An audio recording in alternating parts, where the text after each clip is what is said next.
Depuis l'âge de 12 ans, ce sont mes grands-parents, mon grand-père maternel, qui m'a initiée à l'hybridation et je l'ai transformée en une véritable passion, créer des nouvelles variétés de roses. C'est un métier qui est rare car nous sommes une douzaine en France. Naturellement, la rose est venue au premier plan de notre choix, qui symbolise à travers ses pétales, toute la palette de ce qu'on peut trouver de bien-être et d'activité sur Bagnoles-de-l'Orne.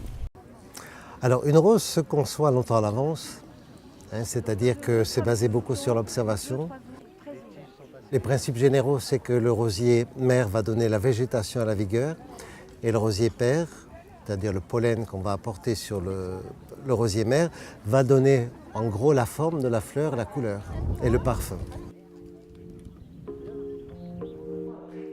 Donc la rose de Bagnoles-de-l'Orne a été pensée et conçue il y a environ une dizaine d'années.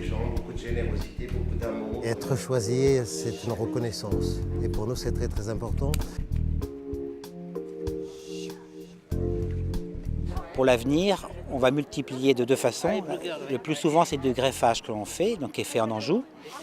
Ça va être greffé au mois d'août et elles seront disponibles à l'automne 2014. Il faut à peu près 1 an et demi, 2 ans pour cultiver un rosier. Je suis ici pour baptiser cette rose qui s'appelle Rose de Bagnoles-de-l'Orne et que nous venons juste de découvrir et que je trouve fort belle. Et nous sommes d'autant plus heureux que cette rose va participer à la diffusion du magazine Rose, donc qui permettra l'information et facilitera la lutte contre le cancer du sein. Je baptise officiellement cette rose à nos pieds, Rose de Bagnoles-de-l'Orne, devant tous les Bagnolais, les Ornais de Paris et tous ceux et toutes celles qui nous font l'amitié d'être présents aujourd'hui. Chers amis, on connaissait les termes de Bagnoles, le casino de Bagnoles, le lac de Bagnoles, les accidents de Bagnoles. On connaîtra désormais la rose de Bagnoles-de-l'Orne.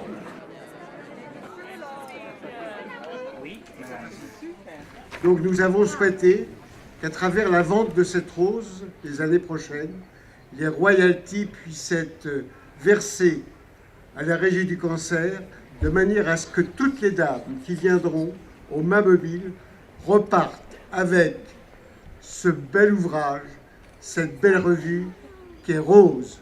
C'est vraiment en harmonie avec ce qui se passe aujourd'hui, puisque le camion, comme vous le voyez, est complètement revêtu de rose aux couleurs de la campagne nationale de dépistage. Et effectivement, nous allons travailler en partenariat avec le magazine Rose, qui est un magazine très intéressant pour nous, puisque ça peut déjà être un maillon des fonctions, des traitements de support, je dirais presque, pour les femmes, puisqu'il apporte énormément d'informations très précises sur la thérapeutique, sur le suivi, sur le comportement avec un cancer, le sport, même la cuisine. Alors je suis journaliste au magazine Rose, qui est le premier magazine féminin destiné aux femmes touchées par un cancer. Nous l'avons lancé il y a 2 ans, à la suite de nos histoires personnelles, puisque nous avons toutes été touchées par un cancer, de près ou de loin. Et quand nous avons été confrontés à la maladie, on s'est trouvé un petit peu démunis, sans information. Ce que l'on souhaite à Rose, c'est que ce magazine demeure gratuit pour les femmes qui sont malades et distribué dans les hôpitaux et les centres de lutte contre le cancer. Et en fait, être ici aujourd'hui à Bagnoles-de-l'Orne pour ce centenaire, ça a énormément de sens pour nous parce que au-delà du clin d'œil du magazine qui s'appelle Rose et de la rose que nous allons baptiser, c'est très symbolique, mais ce que fait le maire de Bagnoles pour nous, c'est-à-dire nous remettre un chèque, ça nous aide à continuer ce magazine, à poursuivre notre objectif qui est de continuer à informer les femmes, à les soutenir et à leur parler de vie surtout, c'est ce qui nous paraît le plus important.